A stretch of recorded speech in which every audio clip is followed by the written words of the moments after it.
जी, अस्सलाम वालेकुम। हेलो।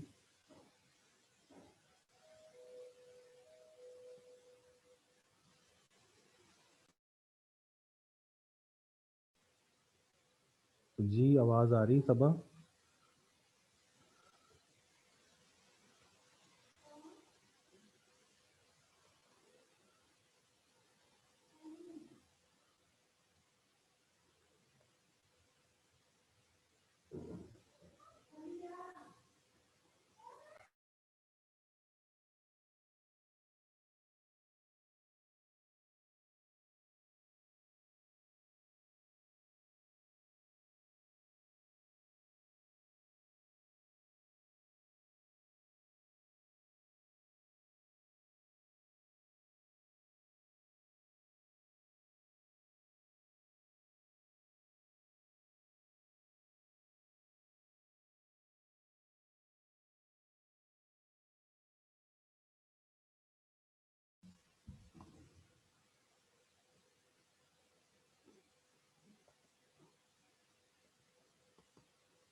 जी, बिस्मिल्लाहिर्रहमानिर्रहीम, अस्सलाम वालेकुम। आज हम लोगों ने एक नया सेक्शन शुरू करना है अपनी बुक का। और ये लास्ट सेक्शन है, आप लोग जानते हैं। और ये मैक्रो इकोनॉमिक्स कॉन्टेक्स्ट के हवाले से है। इसमें हमारे पास 3 चैप्टर्स हैं जो हम लोगों ने डिटेल से पढ़ने। तो इसमें जो पहली चीज़ है, पहला चैप्टर है, वो चैप्टर नंबर 12 है जो हम डिस्कस करेंगे। तो एक चीज़ आपने ज़हन में रखें कि जो मैक्रो इकोनॉमिक्स है, मैक्रो का मतलब होता है लार्ज। इसका मतलब ये है कि जब हम मैक्रो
जी, तो मैं डिस्कस कर रहा था आप लोगों से कि मैक्रो इकोनॉमिक्स आज हमने शुरू करना है और इससे रेलेवेंट हमारे पास तीन चैप्टर्स हैं, चैप्टर नंबर 12, 13 एंड 14। मैक्रो का वैसे मतलब होता है लार्ज, और इससे रेलेवेंट जो हमने कुछ चैप्टर पहले भी पढ़े हैं उन्हें माइक्रो कहते हैं। माइक्रो कहते हैं कि जो बिल्कुल ही छोटा होता है, इन 1 million part of anything. 1 million part of anything is called micro, MICRO, micro. और ये जो मैक्रो है ये लार्ज के मानों में आता है। तो इसका मतलब ये है कि जब हम दो चीज़ें पढ़ते हैं, एक माइक्रो इकोनॉमिक्स और एक मैक्रो इकोनॉमिक्स, तो माइक्रो इकोनॉमिक्स के अंदर ये होता है कि हम जो इश्यूज होते हैं, इकोनॉमिक इश्यूज, उनको हम स्मॉल लेवल पे देख रहे होते हैं, यानी एक इंडिविजुअल लेवल पे देख रहे होते हैं, एक फर्म के लेवल पे देख रहे होते हैं, कंज्यूमर के लेवल पे देख रहे होते हैं। लेकिन जब हम इकोनॉमी को एज ए होल देखते हैं, इकोनॉमी को एज ए होल देखते हैं, या इकोनॉमिक जो इश्यूज हैं, इकोनॉमिक इश्यूज को हम एज ए होल देखते हैं, इन एग्रीगेट देखते हैं। इन एग्रीगेट का मतलब होता है टोटल, तो वो फिर मैक्रो इकोनॉमिक्स बन जाती है। यानी मैक्रो इकोनॉमिक्स के अंदर हम इकोनॉमिक इश्यूज को एट लार्ज देख रहे होते हैं, यानी जैसे अनएम्प्लॉयमेंट का इशू है, या इन्फ्लेशन का इशू है, या पॉवर्टी का इशू है, या इनइक्वालिटी का इश्यूज हैं, तो इनको हम एज ए होल देख रहे होते हैं कंट्री लेवल पे, या इसको हम देख रहे होते हैं इंटरनेशनल लेवल पे, या हम एज ए होल देख रहे होते हैं इसको। तो बहरहाल ये तो मैंने थोड़ा सा तारुफ करवाया। जो मैक्रो इकोनॉमिक्स है, ये इकोनॉमिक्स की वो ब्रांच है जिसको इस्टेब्लिश किया था एक इकोनॉमिस्ट ने, और उस इकोनॉमिस्ट का नाम है JM केन्स। JM केन्स, जैसे आप लोगों ने law of demand, law of supply वगैरह पढ़ा था, तो वो माइक्रो इकोनॉमिक्स से रेलिवेंट थी। और उसको मार्शल का नाम आपने सुना था, डॉक्टर अल्फ्रेड मार्शल। तो ये जो मैक्रो इकोनॉमिक्स हैं या मैक्रो इकोनॉमिक इश्यूज हैं, इनको मैक्रो इकोनॉमिक्स को जिसने प्रमोट किया है, उस इकोनॉमिस्ट का नाम है जॉन मेनार्ड केन्स, जिसे हम JM केन्स कहते हैं। इसने ये भी, इसका ताल्लुक भी यूके से ही है, और इसने 1936 में एक बुक लिखी थी, जनरल थ्योरी उसे कहते हैं आम अल्फाज में। और उसमें उसने मैक्रो इकोनॉमिक्स को प्रॉपरली एक सब्जेक्ट के तौर पर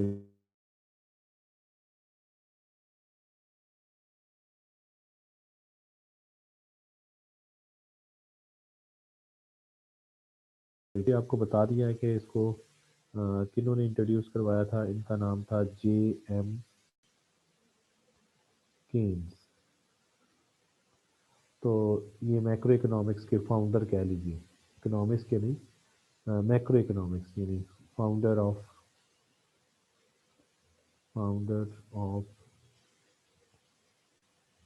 मैक्रो इकोनॉमिक्स। ठीक है जी, फाउंडर ऑफ मैक्रो इकोनॉमिक्स। अच्छा, इसमें ये होता है कि हमने ये देखना होता है कि जैसे मैंने भी आपको कहा कि इसमें हम इकोनॉमिक इश्यूज को इन एग्रीगेट देखते हैं, और इकोनॉमिक इश्यूज में जैसे इन्फ्लेशन है, पूरी कौम का मसला है। इसी तरीके से बेरोज़गारी है, यानी अनएम्प्लॉयमेंट। इस तरह इकोनॉमिक ग्रोथ है।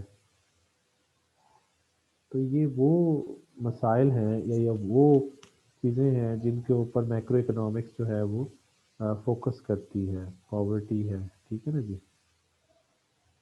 तो ये सारे इश्यूज को हम देखेंगे। इसी तरीके से बैलेंस ऑफ पेमेंट्स वगैरह है, ये हमने पिछले लेक्चर में भी थोड़ा बहुत डिस्कस किया था। तो बहरहाल ये थोड़ा सा तारुफ है जो मैंने अभी आपको करवाया है। अच्छा, अब हम अपने चैप्टर को शुरू करते हैं, और दिस इज चैप्टर नंबर 12, और इस चैप्टर को हम कहते हैं मैक्रो इकोनॉमिक कॉन्टेक्स्ट 1। तो इसमें जो पहली चीज़ है वो है नेशनल इनकम। नेशनल इनकम, देखिए नेशनल इनकम को पढ़ते हैं, लेकिन आप लोगों को याद होगा कि हमने फैक्टर्स ऑफ प्रोडक्शन पढ़े थे, और वो फैक्टर्स ऑफ प्रोडक्शन में एक था लैंड, एक था लेबर, एक था कैपिटल, और चौथा फैक्टर हमने पढ़ा था एंटरप्राइज। तो ये 4 फैक्टर्स ऑफ प्रोडक्शन पढ़े थे, और आपको ये भी बताया था कि ये चारों फैक्टर्स ऑफ प्रोडक्शन फ्री काम नहीं करते हैं, बल्कि उनकी फैक्टर की क्या है, प्राइसिंग भी होती है।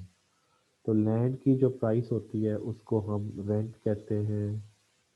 इसी तरीके से जो लेबर की प्राइस है उसे हम वेज कहते हैं। जो कैपिटल की प्राइस है उसे हम इंटरेस्ट कहते हैं। और जो चौथा फैक्टर है एंटरप्राइज, उसकी प्राइस का नाम क्या है, प्रॉफिट। तो ये 4 फैक्टर ऑफ प्रोडक्शन, और चारों की ये क्या है, कीमतें हैं। इन चारों की जो कीमतें हैं इनको हम फैक्टर प्राइसिंग का नाम देते हैं। ठीक है ना जी, ये 4 फैक्टर प्राइसिंग। तो मैक्रो इकोनॉमिक्स के अंदर इन चारों फैक्टर्स ऑफ प्रोडक्शंस को हम नेशन कहते हैं। This is nation. अगर ये नेशन है तो ये जो चारों मुआवजे हैं या फैक्टर प्राइसिंग है, ये चारों क्या है, इनको हम ऐड कर लेते हैं। जब हम इनको ऐड करेंगे तो जो जवाब हमारे पास आएगा उसको हम कहते हैं नेशनल इनकम। तो ये नेशनल इनकम बन गई आपके पास। This is national income. इन चारों को ऐड करने के बाद जो आपके पास आ रहा है, दिस इज नेशनल इनकम। पिछले चैप्टर में हमने इन चारों को जब ऐड किया था तो हमने कहा था कि ये कॉस्ट होती है, यानी rent plus wage plus interest plus profit. तो ये कॉस्ट है। ये कॉस्ट है फर्म के पॉइंट ऑफ व्यू से, फ्रॉम बिजनेस और फर्म्स पॉइंट ऑफ व्यू। लेकिन अगर ये चारों नेशन के ज़िम्मे में आते हैं तो अब नेशन जारी से पता है 4 लोगों से मिलकर बनी है, तो चारों ने अपनी अपनी अर्निंग भी तो बतानी है ना जी। इसने रेंट अर्न किया, लैंड ने, इसने वेज, इसने इंटरेस्ट, और इसने प्रॉफिट। तो इसका मतलब ये हुआ कि जो नेशनल इनकम है, नेशनल इनकम भी यही है, rent plus wage plus interest plus profit. तो ये मैक्रो इकोनॉमिक्स में हम इनको नेशनल इनकम कहते हैं, लेकिन माइक्रो इकोनॉमिक्स में हम इनको कॉस्ट कहते हैं, क्योंकि this is from factors of production income view. यानी जो चारों फैक्टर्स हैं ये उनकी इनकम है ना। रेंट किसकी इनकम है? Rent is the income of land owner. ये वेज किसकी इनकम है? ये इनकम है, इनकम ऑफ द लेबरर। और इंटरेस्ट किसकी इनकम है? Income of the capital owner. और ये किसकी इनकम है? Profit is the income of entrepreneur. समझ गए ना? तो इसका मतलब ये कि ये फैक्टर प्राइसिंग भी है और ये इनकम भी है। इनकम किसकी? फैक्टर इनकम भी है। इनको हम फैक्टर इनकम भी कहते हैं। तो फैक्टर इनकम कह लीजिए या फैक्टर प्राइसिंग। तो जो फर्म के पॉइंट ऑफ व्यू से देखेंगे तो फर्म कहेगी कि ये हमारी कॉस्ट है, लेकिन फैक्टर्स जब ये अर्न करेंगे तो लैंड ओनर की इनकम क्या है, लैंड ओनर की इनकम जो है, लैंड ओनर की इनकम जो है वो रेंट है, इसी तरीके से लेबरर की इनकम वेज है, कैपिटल ओनर की इनकम इंटरेस्ट है, और एंटरप्रेन्योर की इनकम का नाम प्रॉफिट है। तो इन सारी इनकम्स को अगर हम ऐड कर लें, इन सारी इनकम्स को हम ऐड कर लें तो ये क्या बन जाएगी, ये नेशनल इनकम बन जाएगी। क्योंकि इन चारों फैक्टर्स को ऐड कर लें तो क्या बन जाता है, तो फिर नेशन बन जाती है। इन चारों फैक्टर्स को ऐड करें तो नेशन बन जाती है, इन चारों फैक्टर्स की इनकम को ऐड करें तो नेशनल इनकम बन जाती है। तो नेशनल इनकम समझ आ गया आपको। तो नेशनल इनकम का मतलब है कि आप ये कह सकते हैं कि factor pricing is called national income, factor pricing is called national income, ये आप कह सकते हैं। ठीक है जी। इसके अलावा जब हम ये कहते हैं कि नेशनल इनकम का जो नेशनल इनकम का जो कॉन्सेप्ट है वो हमेशा हम डिस्कस करते हैं, नेशनल इनकम का कॉन्सेप्ट वो डिस्कस करते हैं हम हमेशा एक साल के लिए, फॉर 1 ईयर। इसका मतलब ये है कि एक साल के अरसे में, एक साल के अरसे के अंदर एक मुल्क के अंदर ये चारों फैक्टर्स कितनी इनकम जनरेट होती है इनकी, तो ये उनकी क्या बन जाएगी, नेशनल इनकम। तो नेशनल इनकम का ताल्लुक एक साल से होता है, और इसको हम, उस साल को हम फाइनेंशियल ईयर कहते हैं। और पाकिस्तान का जो फाइनेंशियल ईयर है वो आपको पता है, वो 1 जुलाई से लेके 30 जून तक होता है। इसका मतलब ये है कि 1 जुलाई से लेके 31 दिसंबर तक 6 माह बनते हैं, और फिर 1 जनवरी से लेके 30 जून तक फिर 6 माह बनते हैं। तो ये 6 माह और 6 माह 12 महीने, यानी 1 ईयर बन जाता है। तो पाकिस्तान का 6 महीने इधर है, 6 महीने उधर है। जैसे इस वक्त जो फाइनेंशियल ईयर चल रहा है वो चल रहा है 2020-21। तो इसका मतलब ये है कि 6 महीने इधर के हैं और 6 महीने इधर के हैं। तो ये शुरू कब हुआ था, ये 1 जुलाई 2020 से शुरू हुआ है, और 31 दिसंबर तक 2020 तक 6 माह हो जाएंगे, अभी होने वाले हैं जैसे आजकल। और फिर यकम जनवरी से शुरू करके 30 जून तक ये 6 माह और हो जाएंगे। तो पाकिस्तान का ये बजट, इसको बजटरी ईयर भी कहते हैं, इसको फाइनेंशियल ईयर भी कहते हैं। और इसी एक साल के अंदर ही हम नेशनल इनकम की कैलकुलेशन करते हैं, यानी एक साल के अंदर किसी भी मुल्क के अंदर कितनी जो है वो चारों फैक्टर्स ऑफ प्रोडक्शन ने कितनी इनकम जनरेट की। देखें, ये जो चारों फैक्टर्स हैं, इनको जो इनकम मिल रही है, जाहिर सी बात है इन्होंने कुछ ना कुछ किया तो इसको इनकम मिल रही है ना, कि ये चारों फैक्टर्स ऑफ प्रोडक्शन ने मिलकर क्या किया है, यानी 4 जो फैक्टर्स ऑफ प्रोडक्शन है आर प्रोड्यूसिंग समथिंग, है ना, are producing goods and services in the economy. जो भी ये एक साल के अरसे में in in the economy, in 1 year, है ना, इन 1 ईयर, तो तभी तो उनको पैसे मिले हैं, रेंट मिला है, वेज मिला है, इंटरेस्ट मिला है और प्रॉफिट। इसका मतलब इनको काम करने के बदले में, और इन्होंने क्या किया, इन्होंने प्रोड्यूस किया है गुड्स एंड सर्विसेज। तो गुड्स एंड सर्विसेज प्रोड्यूस करने के नतीजे में इनको क्या मिला है, इनको ये चारों चीज़ें मिली हैं, रेंट मिला है, वेज मिला है। और ये 4 फैक्टर्स ऑफ प्रोडक्शन ने गुड्स एंड सर्विसेज को प्रोड्यूस करके क्या उसका मुआवजा लिया है, और मुआवजे ये हैं, यानी रेंट लिया है या वेज ली है या इंटरेस्ट लिया है या प्रॉफिट लिया है। लेकिन ये एवं तो नहीं मिला है ना, इन्होंने कुछ ना कुछ प्रोड्यूस किया है, और जो कुछ इन्होंने प्रोड्यूस किया है एक साल के अरसे में, उस गुड्स एंड सर्विसेज को भी नेशनल इनकम कहते हैं। समझ गए? जो कुछ इन्होंने प्रोड्यूस किया है वो भी नेशनल इनकम है, और उस प्रोड्यूस करने के बदले में जो इनको इनकम मिली है वो भी नेशनल इनकम है। और जो ये इन इन चीज़ों को खर्च कर देंगे, अपनी जो इनकम को खर्च करेंगे, तो वो खर्च भी तो इन्हीं गुड्स एंड सर्विसेज को खरीदने पे कर देंगे ना, तो वो जो खर्च होगा वो भी नेशनल इनकम कहलाएगा। यानी इसका मतलब ये है कि एक्चुअली इसे हम कहते हैं national income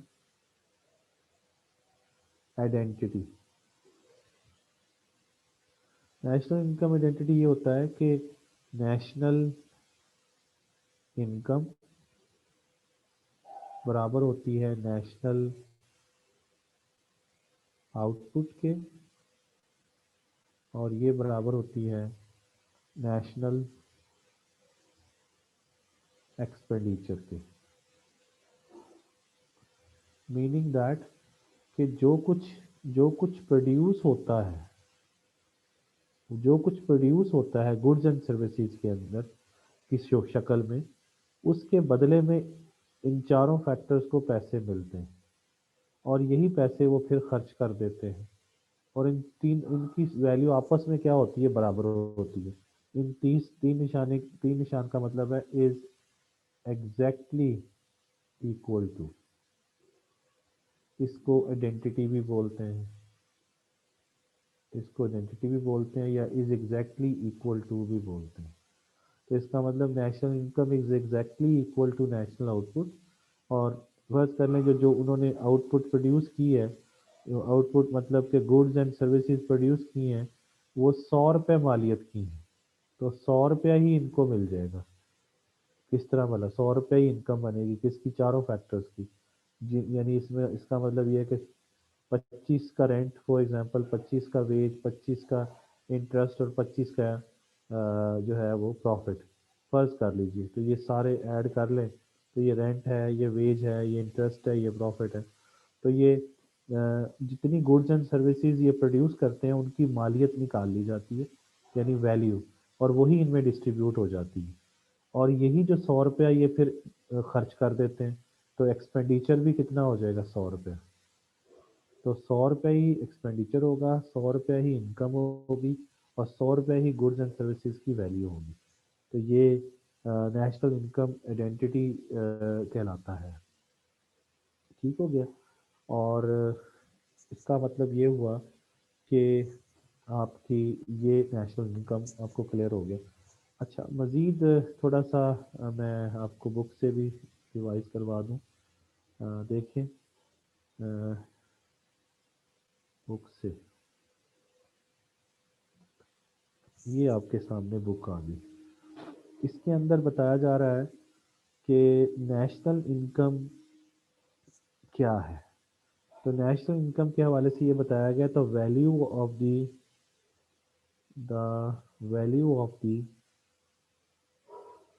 the value the value of the goods and services produce in an economy during the year. एक साल के अरसे में जितनी भी गुड्स एंड सर्विसेज की वैल्यू होती है, वैल्यू कैसे निकालते हैं? वैल्यू आपको पता है, वैल्यू का फार्मूला होता है प्राइस को आउटपुट से मल्टीप्लाई कर देते हैं तो वैल्यू आ जाती। तो क्वांटिटी जितनी भी गुड्स एंड सर्विसेज प्रोड्यूस होंगी उनको प्राइस से मल्टीप्लाई करेंगे तो value of the goods and services आ जाएगी जो एक साल के अंदर में प्रोड्यूस हुई है। इसको हम नेशनल आउटपुट एक्चुअली कहेंगे। इसको क्या कहेंगे? नेशनल आउटपुट, या वैल्यू ऑफ नेशनल आउटपुट। लेकिन मैंने अभी आपको बताया कि जितनी वैल्यू ऑफ नेशनल आउटपुट होती है उतनी ही चारों फैक्टर्स ऑफ प्रोडक्शन को इनकम मिल जाती है उसके बराबर ही। यानी 100 रुपये की नेशनल आउटपुट है तो 100 रुपये ही नेशनल इनकम आएगी, और तो इसलिए दोनों बराबर हैं, और 100 रुपये ही खर्चा होगा तो नेशनल एक्सपेंडिचर भी 100 ही होगा। यहाँ पर इसने नेशनल इनकम को जो डिफाइन किया है वो आउटपुट के मेथड के ज़रिए किया है। एक्चुअली ये जो नेशनल इनकम को मेजर करने के तरीके हैं ना, नेशनल इनकम को मेजर करने के 3 तरीके होते हैं। यानी ये चूँकि आपकी किताब में डिटेल से नहीं बताया गया, तो मैं भी उतना ही बता रहा हूँ जितनी ज़रूरत है। मेजरमेंट ऑफ नेशनल इनकम 3 तरह से होती है। एक को हम कहते हैं income method. Income method income method ये है, जो भी मैंने शुरू में समझाया ये वाला, ये इनकम मेथड है। क्योंकि रेंट इनकम है किसकी? लैंड की। वेज इनकम है लेबर की। कैपिटल इनकम है, इंटरेस्ट इनकम है कैपिटल की। और प्रॉफिट इनकम है एंटरप्राइज की। तो ये जो हमारे पास इन चारों को जमा करके नेशनल इनकम आपके पास आई थी ना, ये वाली, ये एक्चुअली इनकम मेथड के जरिए की है। और ये वाली बात जो मैं कर रहा था, ये इनकम मेथड है। और दूसरा जो मेथड है वो उसे हम कहते हैं आउटपुट मेथड। तो आउटपुट मेथड ये है जो मैंने अभी आपसे डिस्कस किया, कि जितनी गुड्स एंड सर्विसेज प्रोड्यूस हुई हों उनकी वैल्यू निकाल लें। तो यानी प्राइस को क्वांटिटी से मल्टीप्लाई करके वैल्यू निकाल लें, तो वो आउटपुट मेथड है। और वो भी उसका जवाब भी 100 ही आएगा। इसलिए नेशनल इनकम, नेशनल आउटपुट को भी नेशनल इनकम ही कह दिया जाता है। और फिर जितनी गुड्स एंड सर्विसेज प्रोड्यूस हुई होती है उतनी ही उस पर अखराजात होते हैं। इसको हम एक्सपेंडिचर मेथड कहते हैं। तो तीनों से जवाब क्या आना है? तीनों मेथड से नेशनल इनकम ही आना है। इस इनकम मेथड से जो आना है उसको नेशनल इनकम कह देंगे। आउटपुट मेथड से जो आना है उसको नेशनल आउटपुट कह देंगे। और जो एक्सपेंडिचर से आना है उसको नेशनल एक्सपेंडिचर कह देंगे। और अभी बताया कि नेशनल इनकम और नेशनल आउटपुट और नेशनल एक्सपेंडिचर, ये नेशनल इनकम आइडेंटिटी कहलाती। तीनों से जवाब सेम आता है। ठीक हो गया जी? तो ये क्लियर होगी बात। तो आपको जब नेशनल इनकम को मेयर करना है, तो आप ये आउटपुट मेथड के मुताबिक भी डेफिनेशन बता सकते हैं, इनकम मेथड के मुताबिक बता सकते हैं, एक्सपेंडिचर मेथड के मुताबिक भी बता सकते हैं। इनकम मेथड के ऊपर आप कहेंगे कि जितनी भी एक मुल्क के अंदर गुड्स एंड सर्विसेज प्रोड्यूस हुई हैं, वो उनकी जो वैल्यू है वो नेशनल इनकम है। और आउटपुट मेथड के अंदर, सॉरी, ये आउटपुट मेथड, और जितनी भी गुड्स एंड सर्विसेज को प्रोड्यूस करके जो चारों फैक्टर्स को इनकम मिली है उनको ऐड कर लें, यानी रेंट, वेज, इंटरेस्ट और प्रॉफिट को, तो ये इनकम मेथड है। और जितनी आप उन गुड्स एंड सर्विसेज पे अखराजात करते हैं उन अखराजात को ऐड कर लें, तो वो एक्सपेंडिचर मेथड बन जाएगा, यानी नेशनल एक्सपेंडिचर। लेकिन ये तीनों आपस में बराबर आएंगे। इसका जवाब भी 100 आएगा तो इसका भी जवाब 100 आएगा, तो इसका जवाब भी 100 ही आएगा। ठीक है ना जी? अच्छा, अब जो अगली चीज़ है वो ये कि इसको बुक से ज़रा देखें। इसमें यहाँ पे ये बताया गया है कि जो नेशनल इनकम है the value of the goods and services. और यहाँ पे आप एक चीज़ ऐड कर लें, इसे हम कहते हैं the value of final goods and services. ठीक है ना जी? फाइनल कहते हैं कि जिस पर मज़ीद कोई प्रोसेस ना हो। तो हमने गुड्स एंड सर्विसेज कौन सी लेनी है? जो कि फाइनल होती हैं, यानी इंटरमीडिएट गुड्स नहीं लेनी और जो रॉ मटेरियल है वो नहीं लेना, फाइनल गुड्स लेनी है। और उनकी वैल्यू निकाल लेनी है जो एक साल के अंदर आपके मुल्क में प्रोड्यूस हुई हैं। उनकी वैल्यू को एक्चुअली तो कहेंगे नेशनल आउटपुट, लेकिन चूंकि नेशनल आउटपुट किसके बराबर होती है? नेशनल इनकम के, तो उसको फिर नेशनल इनकम भी कह सकते हैं। क्योंकि नेशनल इनकम और नेशनल आउटपुट और नेशनल एक्सपेंडिचर एक ही चीज़ है। अब अगला क्वेश्चन ये है कि नेशनल इनकम को मेजर करना क्यों ज़रूरी है? तो उसकी वजह ये है कि दुनिया में कोई भी गवर्नमेंट हो या सेंट्रल बैंक हो उस मुल्क का, वो अपनी इकोनॉमिक एक्टिविटी को मॉनिटर करते हैं और वो देखते हैं कि आपकी इकोनॉमी में पिछले साल कितनी गुड्स एंड सर्विसेज प्रोड्यूस हुई थी, इस साल कितनी हुई है। इससे पता चलता है कि इकोनॉमी का कौन सा सेक्टर कितनी आउटपुट दे रहा है और कहाँ कहाँ पे आउटपुट में कमी आ रही है और उनके मसाइल क्या क्या हैं। जैसे नेशनल इनकम को जब मेजर करेंगे तो एग्रीकल्चर आउटपुट भी आएगी, इंडस्ट्रियल आउटपुट भी आएगी, सर्विसेज सेक्टर भी आएगा। तो जब आप इन सबको इनकी आउटपुट देखेंगे पिछले साल की और इस साल की, तो आपको पता चलेगा कि आपके मुल्क के अंदर इकोनॉमिक एक्टिविटी बढ़ रही है या कम हो रही है, या कौन सा सेक्टर बेहतर परफॉर्म कर रहा है और कौन सा सेक्टर बेहतर नहीं परफॉर्म कर रहा।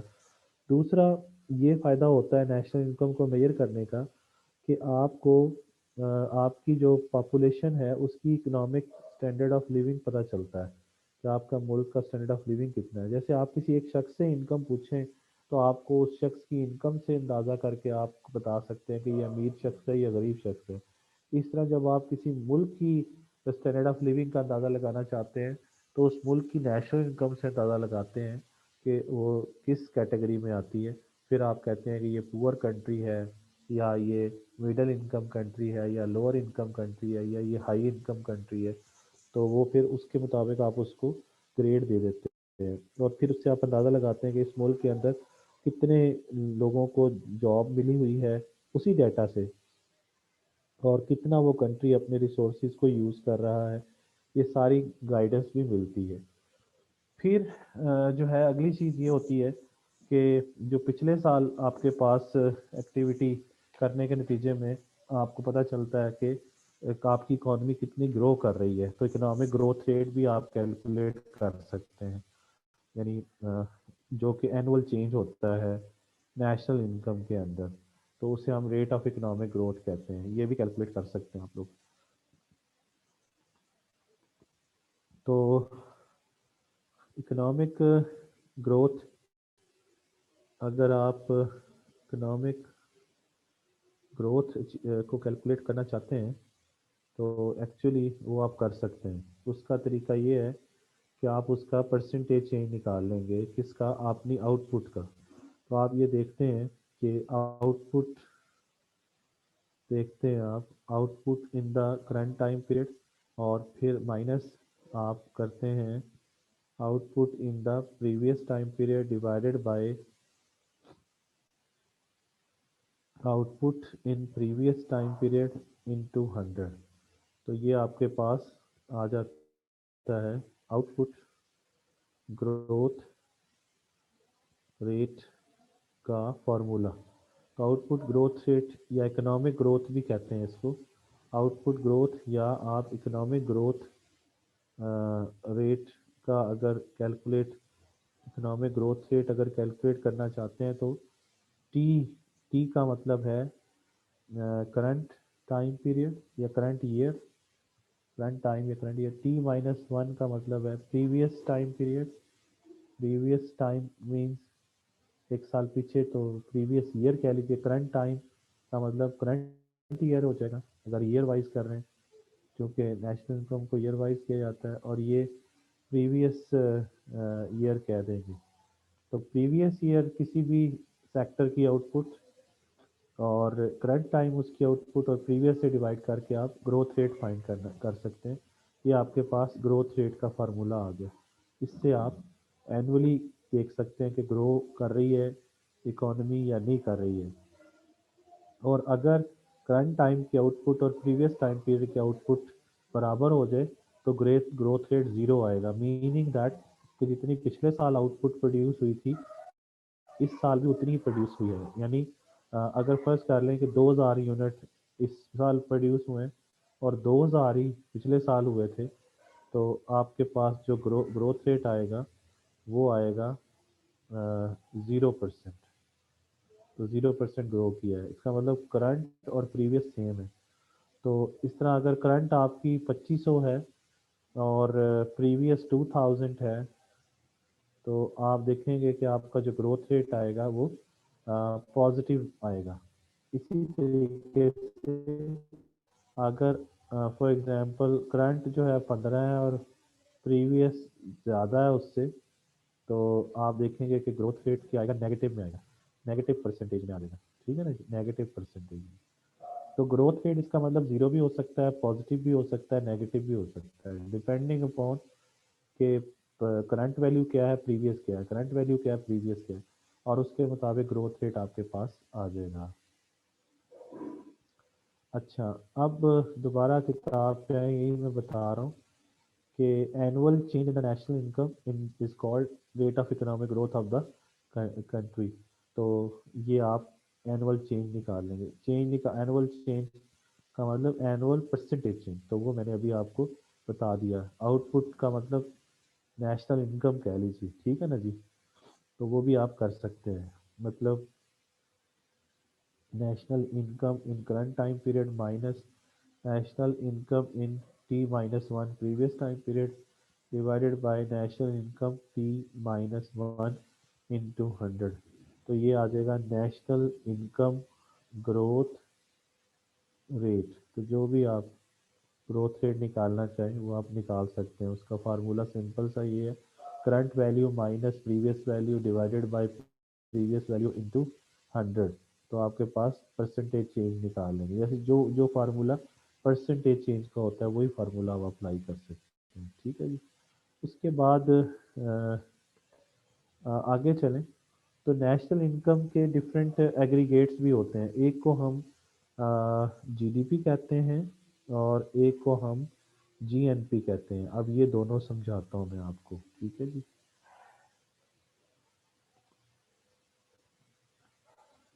तो दो चीज़ें समझने वाली हैं। एक को हम कहते हैं ग्रॉस डोमेस्टिक प्रोडक्ट और एक को हम कहते हैं ग्रॉस नेशनल प्रोडक्ट। इसको हम कहते हैं जीडीपी और इसको हम कहते हैं जीएनपी। तो ये दो चीज़ें हैं हमारे पास। तो ये एग्रीगेट्स हैं, इनको हम कहते हैं एग्रीगेट्स ऑफ नेशनल इनकम। देखें, ये एग्रीगेट्स तो बेशुमार हैं। मैं कुछ आपको मजीद भी समझा देता हूँ जो कि आपकी किताब में नहीं भी है। लेकिन पहले ये समझिए कि एक तो इसमें है ग्रॉस ग्रॉस।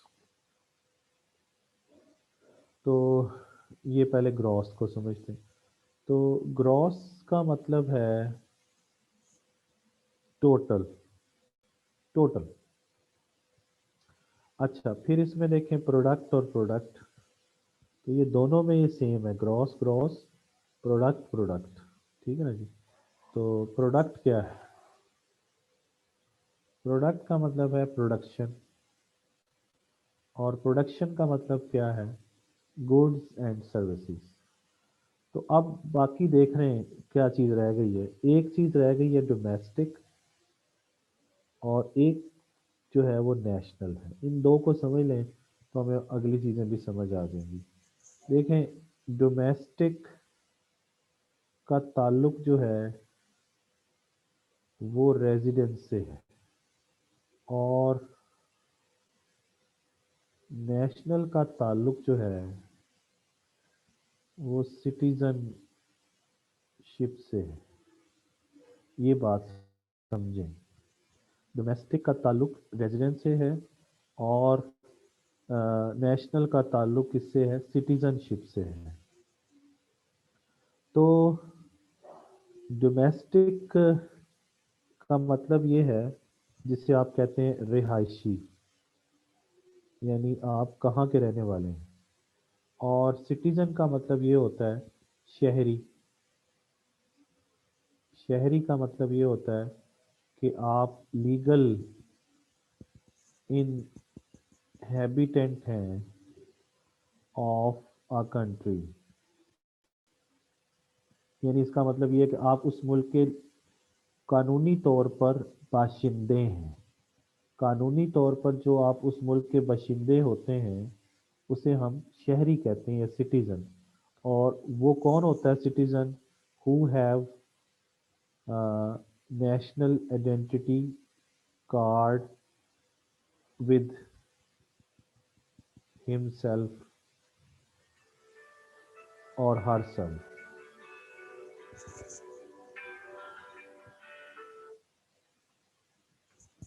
समझ गए? National identity card with himself और हर सेल्फ। तो ये सिटीजनशिप कहते हैं उसको। तो इसका मतलब ये है कि जैसे मेरे पास CNIC जिसे कहते हैं, कंप्यूटराइज कहते हैं, नेशनल आइडेंटिटी कार्ड, तो मेरे पास भी नेशनल आइडेंटिटी कार्ड है, आपके पास भी है पाकिस्तान का, तो we are the citizen of Pakistan, we are the citizen of Pakistan. तो हम, इसका मतलब we are the national of Pakistan. और लेकिन अब हम फॉर्चुनेटली, हम पाकिस्तान, हमारे पास दो स्टेटस हैं।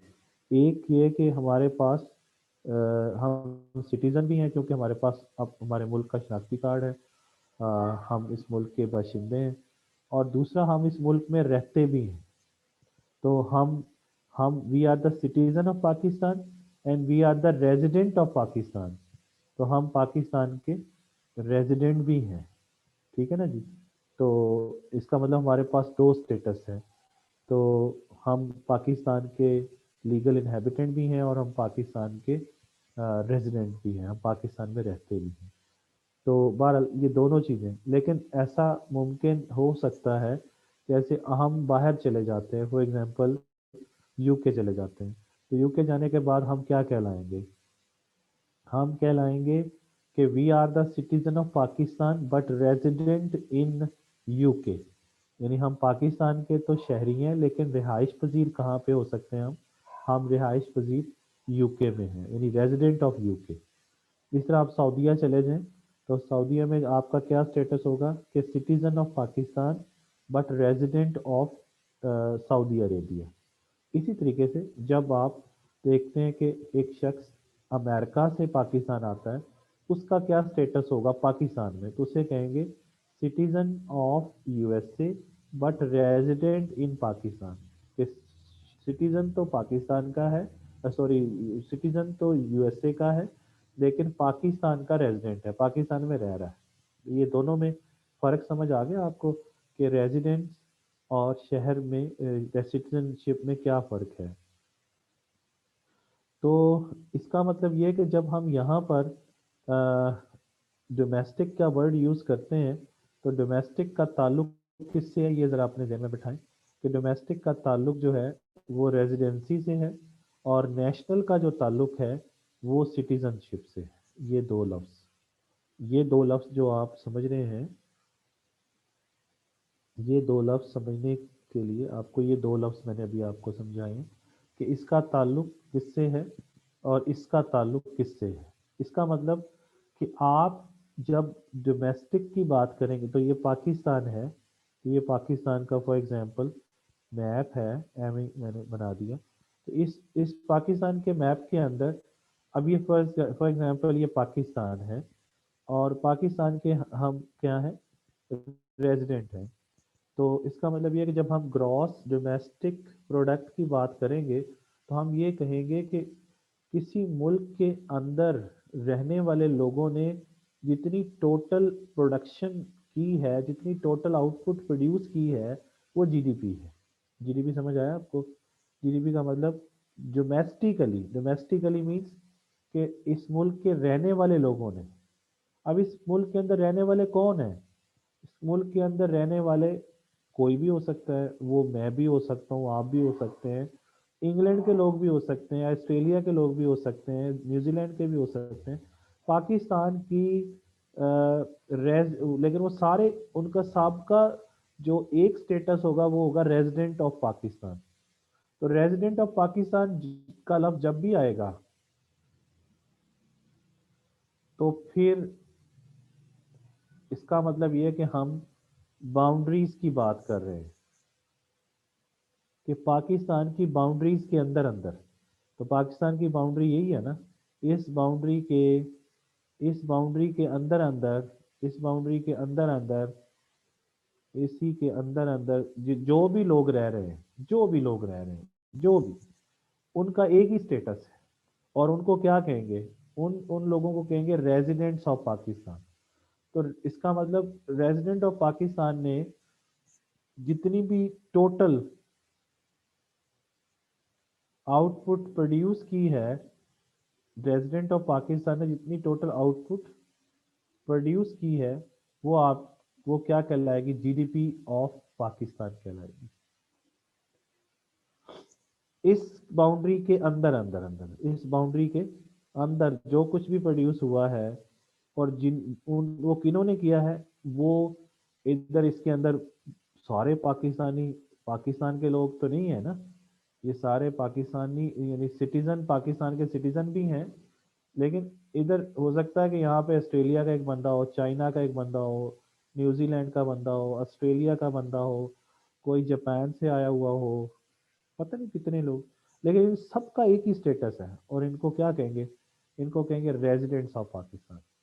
इसका मतलब जब पाकिस्तान की बाउंड्रीज के अंदर, बाउंड्रीज ऑफ पाकिस्तान के अंदर जो कुछ भी प्रोड्यूस हुआ है, वो करने वाले कौन है, उन्हें कहेंगे प्रेसिडेंट ऑफ पाकिस्तान, चाहे उनमें सिटीजन ऑफ पाकिस्तान भी शामिल हैं। लेकिन हम किसकी बात कर रहे हैं, रेजिडेंट ऑफ पाकिस्तान ने जो कुछ प्रोड्यूस किया है। तो जब भी रेजिडेंट ऑफ पाकिस्तान की बात आएगी तो बाउंड्रीज की बात आएगी, बॉर्डर्स की बात आएगी, पाकिस्तान के बॉर्डर के अंदर,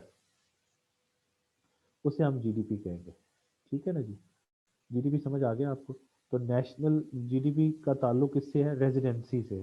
तो जब रेजिडेंसी की बात आएगी तो पाकिस्तान की टेरिटरी की बात आएगी, इलाके की बात आएगी। तो इस इलाके के अंदर उसकी बाउंड्रीज होंगी, उसका बॉर्डर होगा, उस बॉर्डर के अंदर जो भी लोग हैं वो पाकिस्तान के रिहायशी हैं, वो पाकिस्तान के रिहायशी हैं, चाहे उसका ताल्लुक खुद पाकिस्तान से, पाकिस्तान के वो शहरी भी हो सकते हैं, वो पाकिस्तान के शहरी नहीं भी हो सकते, क्योंकि वो पाकिस्तान के शहरी नहीं है तो वो देखें, जैसे ये है, ये पाकिस्तान का शहरी नहीं है, ये पाकिस्तान का शहरी नहीं है, ये पाकिस्तान का शहरी नहीं है, ये पाकिस्तान का शहरी नहीं है, ये भी नहीं है। लेकिन जब ये नहीं है, लेकिन ये यहाँ पर तो पाकिस्तान के सिटीजन की तो बात ही नहीं हो रही, यहाँ पे किसकी बात हो रही, यानी ये जो न्यूजीलैंड का बंदा इधर है, ये चाइनीज यहाँ पे काम कर रहे हैं पाकिस्तान में कि नहीं कर रहे, जापान के लोग हैं, ऑस्ट्रेलिया के लोग हैं, ये सारे, ये ये सारे लोग क्या कहलाएंगे, ये सारे लोग पाकिस्तान के रेजिडेंट्स कहलाएंगे। तो रेजिडेंट जो कुछ भी मुल्क के अंदर प्रोड्यूस करते हैं वो जीडीपी कहलाती है, क्योंकि रेजिडेंसी का ताल्लुक किससे है, डोमेस्टिक से है। रेजिडेंस का ताल्लुक किससे, डोमेस्टिक से, ये बात समझें। और डोमेस्टिक का ताल्लुक किससे है, बाउंड्री से है। और नेशनल का ताल्लुक सिटीजनशिप से है। सिटीजनशिप के लिए बाउंड्री का वर्ड नहीं आता है। जैसे अगर मैं कहूँ कि पाकिस्तान के सिटीजन ने जो कुछ प्रोड्यूस किया है, वो पाकिस्तान की क्या कहलाएगी, पाकिस्तान की जीएनपी कहलाएगी। ये क्या कहलाएगी, पाकिस्तान की, ये पाकिस्तान की जीएनपी कहलाएगी। ठीक है ना जी। तो नेशनल और डोमेस्टिक का वर्ड समझने की जरूरत है। तो नेशनल का ताल्लुक मैंने अभी बताया किससे है, वो सिटीजनशिप से है, और डोमेस्टिक का ताल्लुक किससे है, रेजिडेंसी से है। ठीक है ना जी।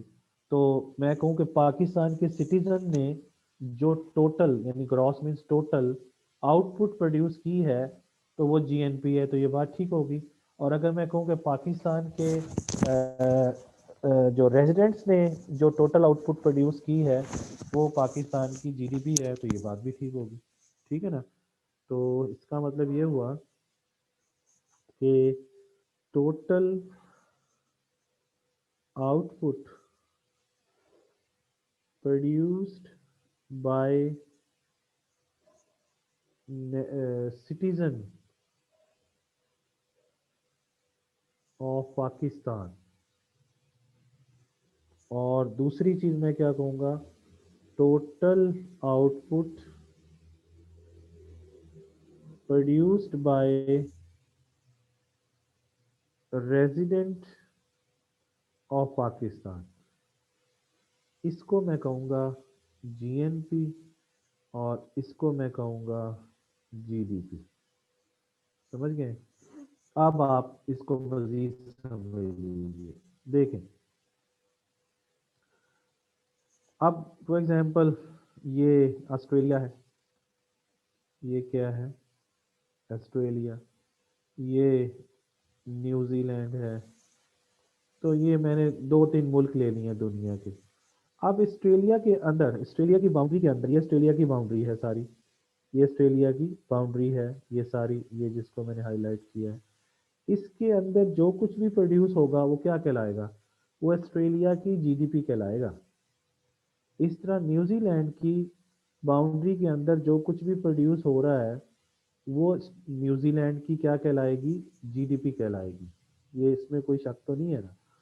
तो इसका मतलब बाउंड्रीज के अंदर जो लोग भी रह रहे हैं, अब ऑस्ट्रेलिया की बाउंड्री के अंदर ऑस्ट्रेलियन तो नहीं सारे रह रहे होंगे ना, ये ऑस्ट्रेलियन है सारे जो रह रहे हैं, लेकिन इसमें पाकिस्तानी भी हैं, इसमें इंडियन भी हैं, है ना, इसमें जापान के लोग भी आए हुए हैं, इसमें जो है वो यूएसए के लोग भी आए हुए हैं। तो लेकिन इन सब का यहाँ पे स्टेटस क्या है ऑस्ट्रेलिया के अंदर, they are called residents of Australia. Resident of Australia जो भी हैं वो सारे क्या कहलाएंगे, उनकी जो आउटपुट होगी वो ऑस्ट्रेलिया की जीडीपी कहलाएगी। ये समझ गए। इसी तरीके से न्यूजीलैंड के अंदर भी न्यूजीलैंड के अपने बंदे भी होंगे और दुनिया के भी बंदे काम कर रहे होंगे। अब फर्ज कीजिए कि अब हम जब पाकिस्तान की जीएनपी की बात करेंगे तो पाकिस्तान की जीएनपी में ये सारी जीडीपी तो शामिल होगी, लेकिन पाकिस्तान के लोग यहाँ पर भी तो मौजूद हैं, जैसे ये पाकिस्तानी यहाँ पे मौजूद है, ये सारे पाकिस्तानी है, ये वाले, ये इसको मैंने हाईलाइट किया है, ये पाकिस्तानी है जो ऑस्ट्रेलिया में काम कर रहे हैं, ये रेड वाला सर्कल बहुत बड़ा है। अब ये यहाँ से पाकिस्तानी, ये पाकिस्तानी क्या करते हैं, कमाई करके इधर भेजते हैं पाकिस्तान, ये नहीं भेजते। और इसी तरीके से ये जो ऑस्ट्रेलिया के लोग हैं, ये ऑस्ट्रेलियन, ये ऑस्ट्रेलियन, ये दोनों ऑस्ट्रेलियन, ये कहाँ भेज रहे हैं अपनी इनकम, अपने मुल्क में भेज रहे हैं, ये चीज़ चलती है। मैंने पाकिस्तान और ऑस्ट्रेलिया का आपको एक कंपैरिजन करके दिखाया। इसका मतलब ये है कि जब हम पाकिस्तान की जीएनपी की बात करेंगे तो हम कहेंगे पाकिस्तान के सिटीजन ने जो कुछ प्रोड्यूस किया, तो पाकिस्तान के सिटीजन तो पाकिस्तान के अंदर भी रहते हैं और पाकिस्तान के बाहर भी रहते हैं। ये पाकिस्तान के बाहर देखें, ऑस्ट्रेलिया में भी रहते हैं, न्यूजीलैंड में भी रहते हैं और पूरी दुनिया में भी रहते हैं वो। तो पूरी दुनिया में जितने भी पाकिस्तानी फैले हो, अब पाकिस्तान की बाउंड्री नहीं रही अब यहाँ पे। जब सिटीजन की बात करेंगे तो बाउंड्री खत्म हो जाएगी, तो फिर बाउंड्री भी आ जाएगी, यानी पाकिस्तान की बाउंड्री के अंदर पाकिस्तान के सिटीजन रहते हैं और पाकिस्तान की बाउंड्री से बाहर भी दुनिया में कहीं पे पाकिस्तानी रहते हैं। तो जहां जहां भी पाकिस्तानी है, पाकिस्तान के अंदर और पाकिस्तान के बाहर, और वो जो मिलकर जितनी भी टोटल आउटपुट एक साल में प्रोड्यूस कर रहे हैं वो पाकिस्तान की जीएनपी कहलाएगी। इसी तरीके से अगर कहते हैं पाकिस्तान की जीडीपी, तो फिर पाकिस्तान की बाउंड्री के अंदर अंदर जो कुछ पाकिस्तानी, पाकिस्तान के रेजिडेंट जो प्रोड्यूस करते हैं, तो पाकिस्तान के जो रेजिडेंट जो प्रोड्यूस करेंगे वो पाकिस्तान की जीडीपी कहलाएगी, यानी इस बाउंड्री के अंदर अंदर में। ये जो बाउंड्री आपको नज़र आ रही है सारी, ये सारी बाउंड्री के अंदर रहते हुए जो कुछ भी प्रोड्यूस हो रहा है पाकिस्तान की जीडीपी। ठीक हो गया।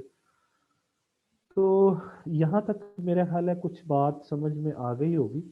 तो जीडीपी की जब हम, जैसे मैंने अभी आपसे कहा था ना कि नेशनल इनकम को जब हम मेजर करते हैं, तो नेशनल इनकम को मेजर करने के मैंने अभी बताया था कि तीन तरीके होते हैं।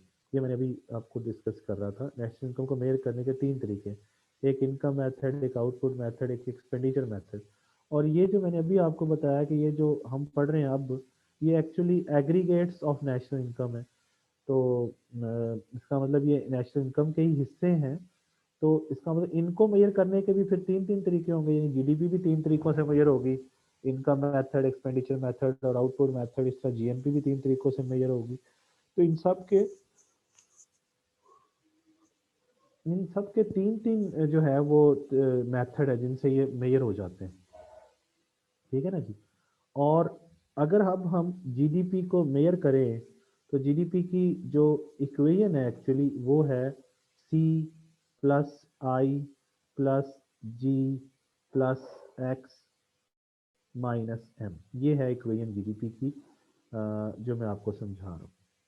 अब इसको ज़रा समझिए कि ये जीडीपी की मेजरमेंट मैंने की है। जैसे जीडीपी की मैंने कहा नेशनल इनकम की मेजर तीन तरीकों से होती है, इनकम, एक्सपेंडिचर और आउटपुट मेथड से। ये जीडीपी की मेजरमेंट मैंने की है एक्सपेंडिचर मेथड से, क्योंकि सी का क्या मतलब है, सी का मतलब है कंजम्पशन एक्सपेंडिचर, और आई का मतलब है इन्वेस्टमेंट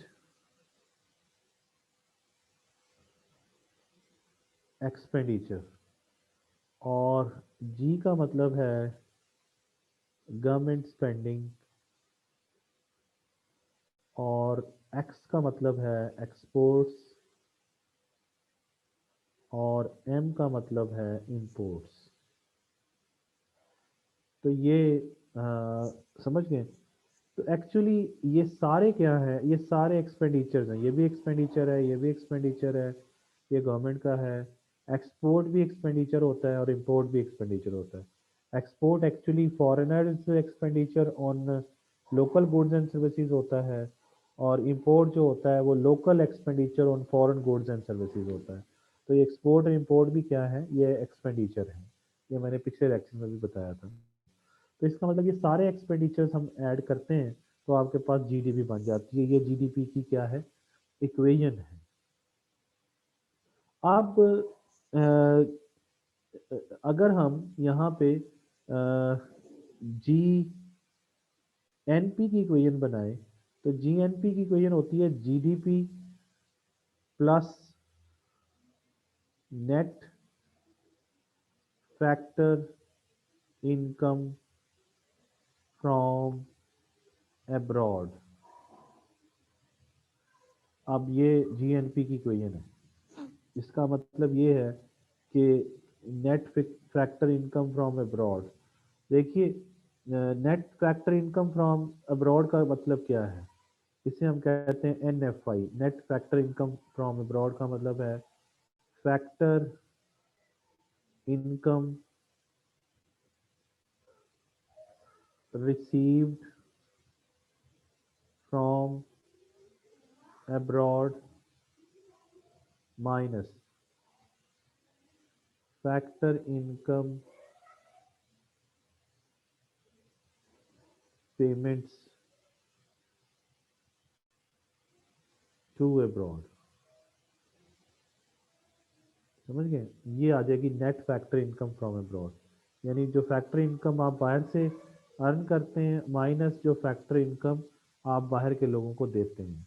जिस इसको ऐसे समझ लीजिए कि ये जो पाकिस्तान के लोग हैं, ये अगर पाकिस्तान और ऑस्ट्रेलिया की एग्जांपल सामने रख लें, तो ये जो ये ऑस्ट्रेलिया के अंदर ये जो पाकिस्तानी लोग ये कमाई करके इधर पाकिस्तान भेज रहे हैं, इसे हम कहते हैं नेट, इसे हम कहते हैं फैक्टर इनकम फ्रॉम अब्रॉड। नहीं समझ आई, जो यानी अब्रॉड से जो पाकिस्तान में इनकम आ रही है। और जब ये ऑस्ट्रेलिया के लोग अपने मुल्क में ये भेजते हैं इनकम, तो इसे हम कहते हैं फैक्टर इनकम। ये देखें भेज रहे हैं, ये भेज रहे हैं, भेज रहे हैं, भेज रहे हैं, ये ऑस्ट्रेलिया में पहुंच गए पैसे, तो इसे हम कहते हैं फैक्टर इनकम टू अब्रॉड। जो आपके मुल्क से उनके लोग आके कमाइयाँ करके आप अपने मुल्क में भेजते हैं, और आपके मुल्क के लोग दुनिया में जाके अपने मुल्क में भेजते हैं, इन दोनों का फ़र्क निकाल लें तो इसे हम कहते हैं एनएफआई। ये समझ गए, एनएफआई समझ आएगा। यानी आपके लोग, यानी फर्ज करें पाकिस्तान के लोग ऑस्ट्रेलिया में जाके $100 पाकिस्तान में भेजते हैं,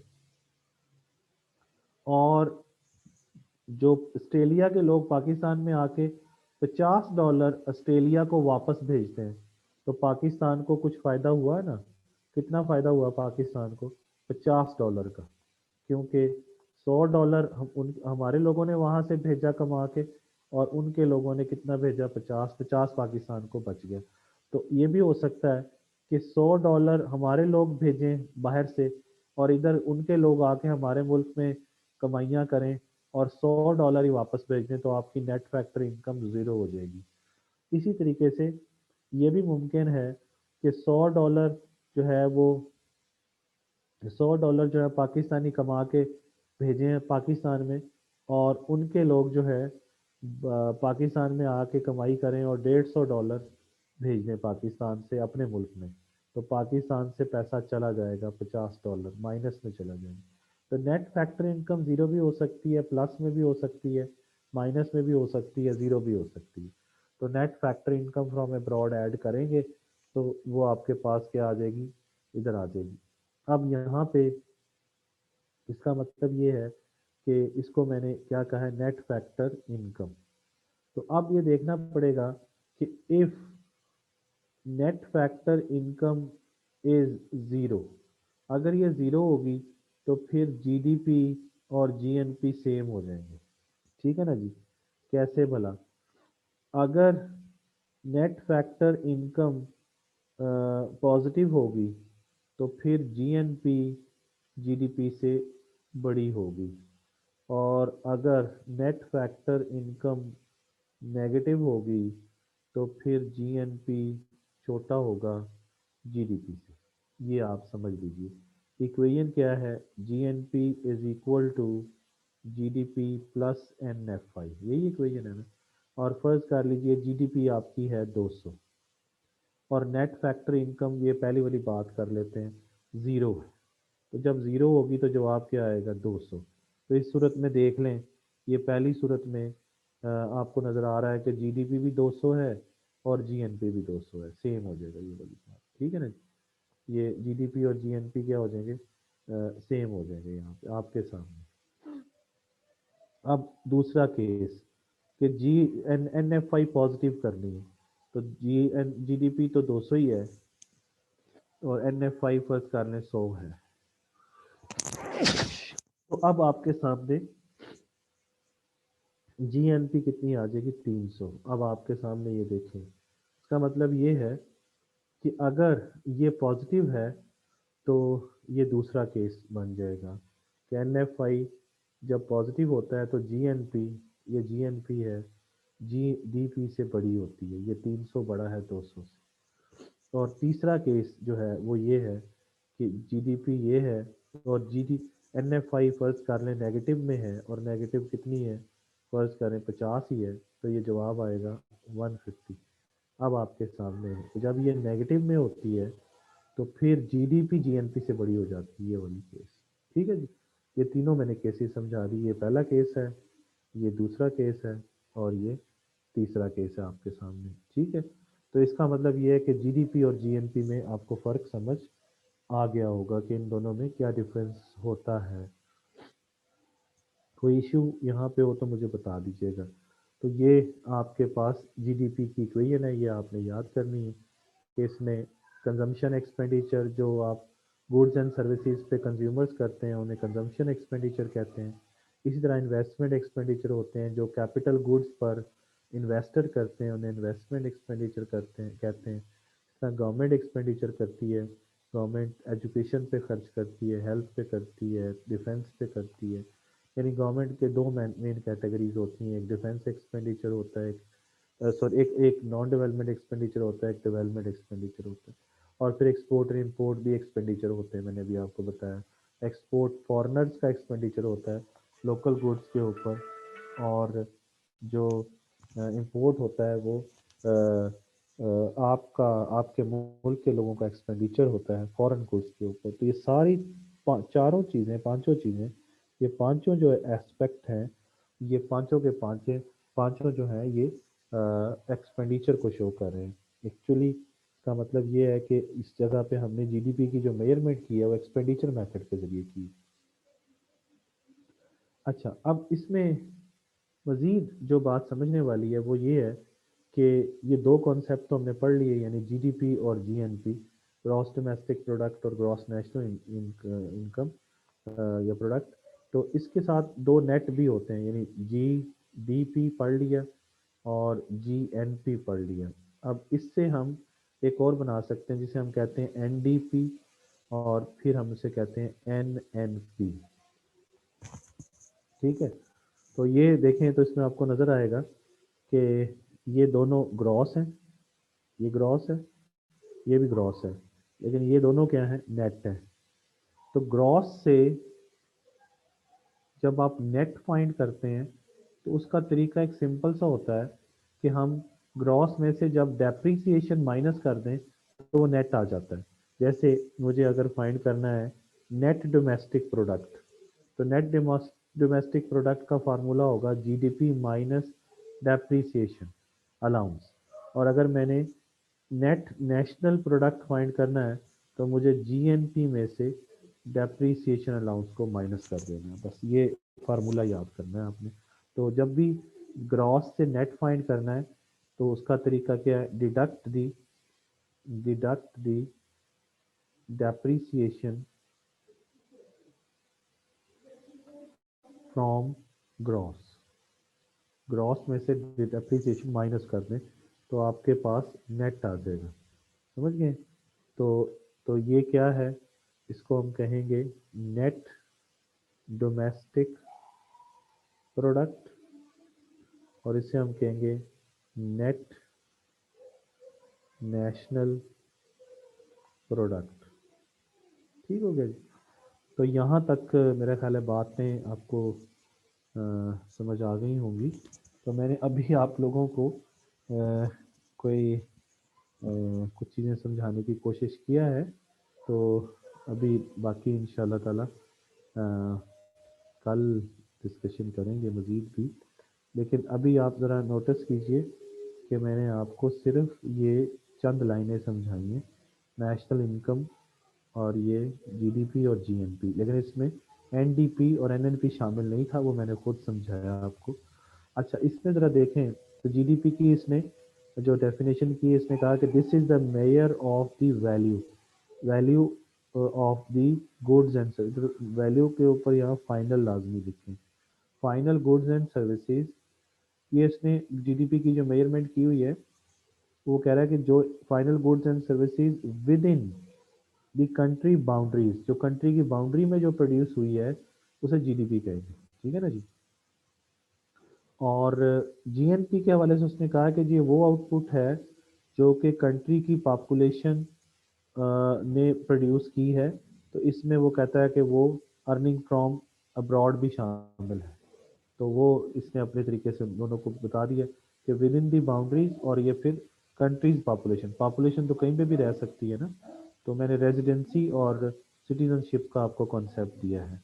और ये जो जीडीपी है ये आउटपुट और एम्प्लॉयमेंट का इंडेक्स है, और ये वेल्थ और स्टैंडर्ड ऑफ लिविंग का इंडेक्स है। तो मतलब ये कि जीडीपी जो है वो आउटपुट और एम्प्लॉयमेंट को शो कर रही होती है, किसी मुल्क में कितनी आउटपुट प्रोड्यूस हुई और कितने लोगों ने उसको प्रोड्यूस किया।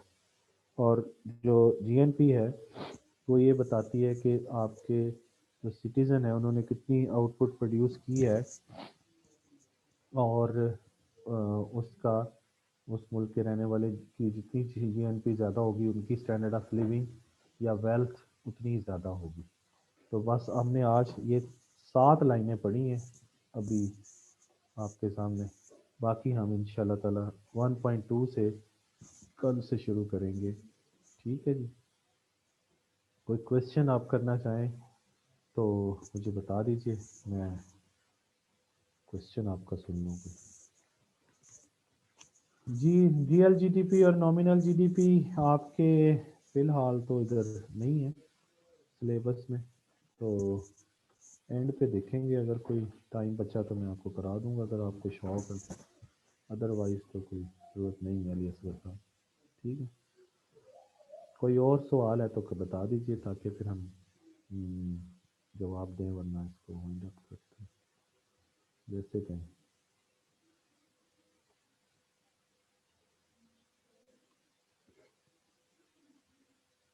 कोई क्वेश्चन और है तो बता दीजिए। कोई क्वेश्चन नहीं है, ठीक है जी। ओके जी, अल्लाह हाफिज़। Thank you.